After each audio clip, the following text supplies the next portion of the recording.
Okay. Um, I actually want to swap and talk about the that Latina police officer. She's the Latina police officer in Houston who gets fired for going on a racist rant. But I also want to talk about it's called Hood Prom.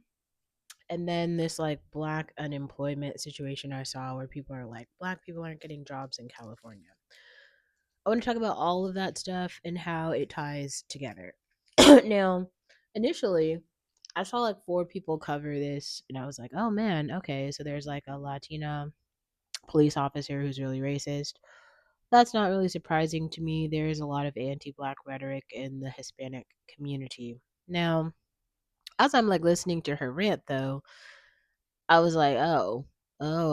So basically, what happened is like she was somewhere with her friend, and two YNs tried to rob her, or they did rob her or something. I don't. I think she was off duty when this happens, and so she chases one of them down and like collects the wallet that he stole, and it was like some situation like that.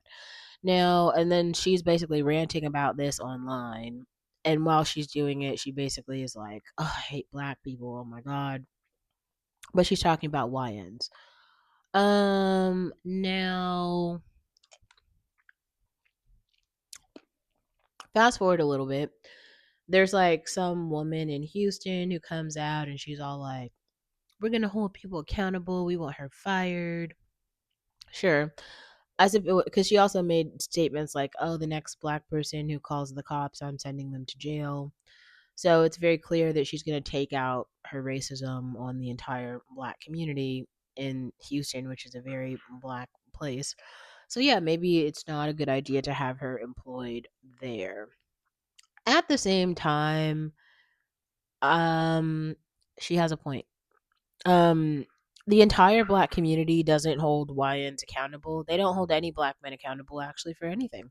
I was just on Instagram today and there's a woman who just came online today to share about how she and a bunch of other black women in LA are being targeted by YNs who are taking their cell phones right out of their purses. Like they're literally walking up to black women saying, "Give me your phone," holding a gun to them. And hold on, sorry, my cat is stuck. Really?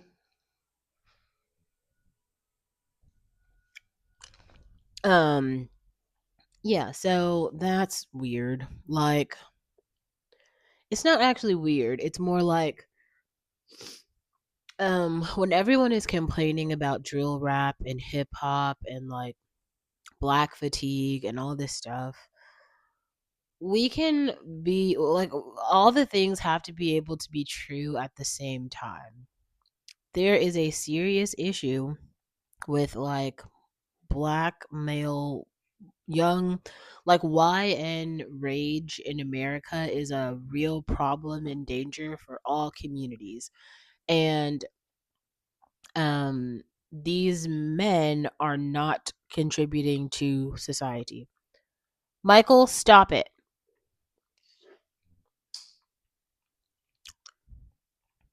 Hold on a second.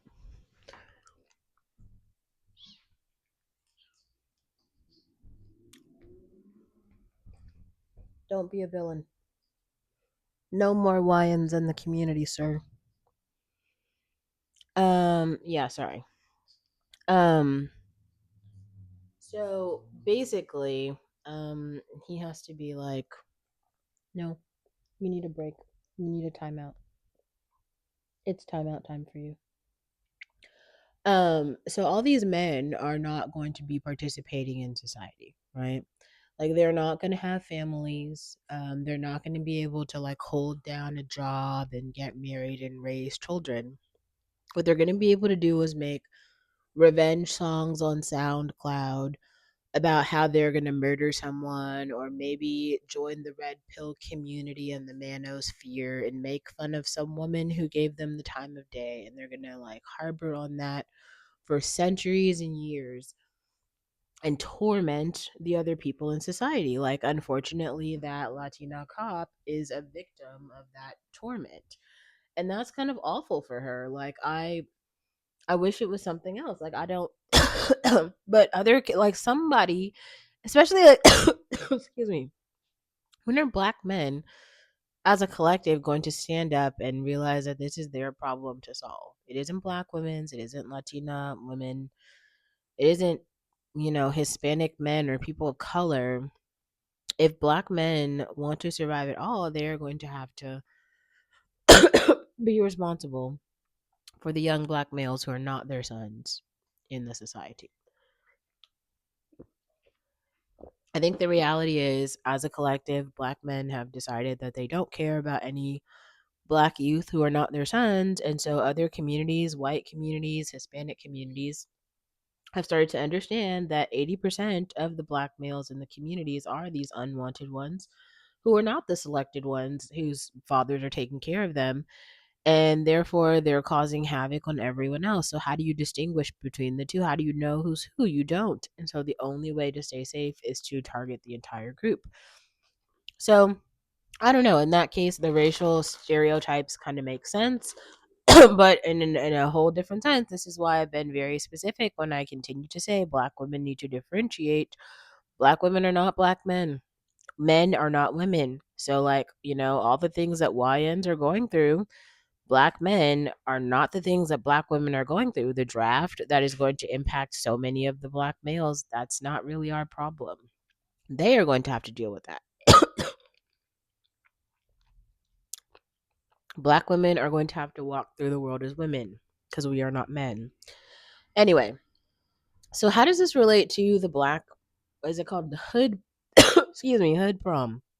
Now, some of these videos are just like really strange because I'm starting to like when you listen to both sides, you realize like the strangeness of like both sides of the conversation. Like calling black people going to prom hood prom is I mean, I don't know. I guess there's a like socioeconomically there are a ridiculous number of black people who are impoverished. So yes, if a prom is happening in a predominantly black community, it is going to be in the hood. So I guess it is kind of accurate to refer to black prom as hood prom. But that's not really the point that the white woman in the video was making. She was basically saying like so many black girls are like going above and beyond for their prom and putting on these very extravagant dresses for prom because they're never going to walk down the aisle. They're going to be like baby mamas anyway.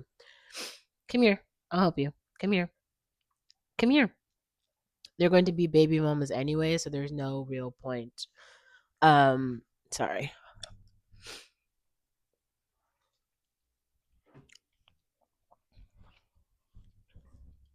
Dude, I feel like you're doing this on purpose. Just stop messing with the thing and it'll be fine.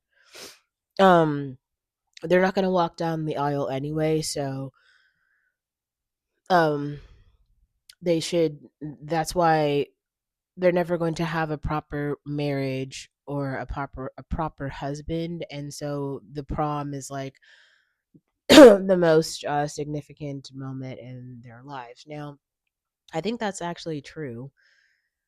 Like statistically there just aren't enough black men for black women to get married to, so I don't even see that as like a problem or a slight if black women are taking advantage of prom to put on a dress and have a very nice moment.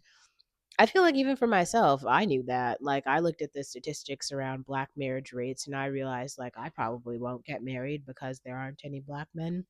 So yeah, like when I look back at my prom picture, I really like it. Um I don't know. I feel like if I had ambitions for marriage, I probably could have done that earlier in life, but I don't know. For me, I don't.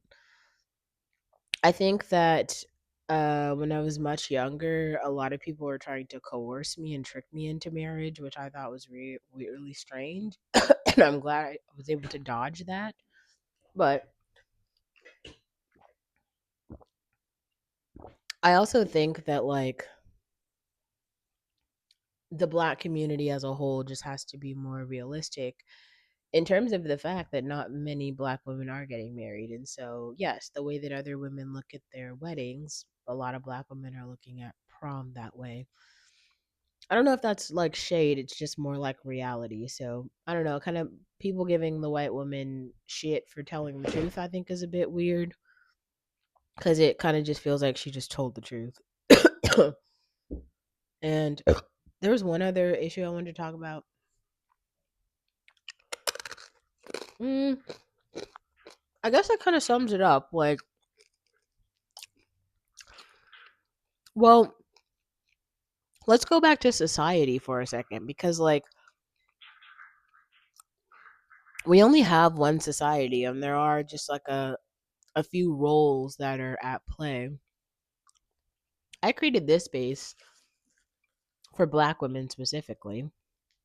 I think I might have ran out of memory. Hold on.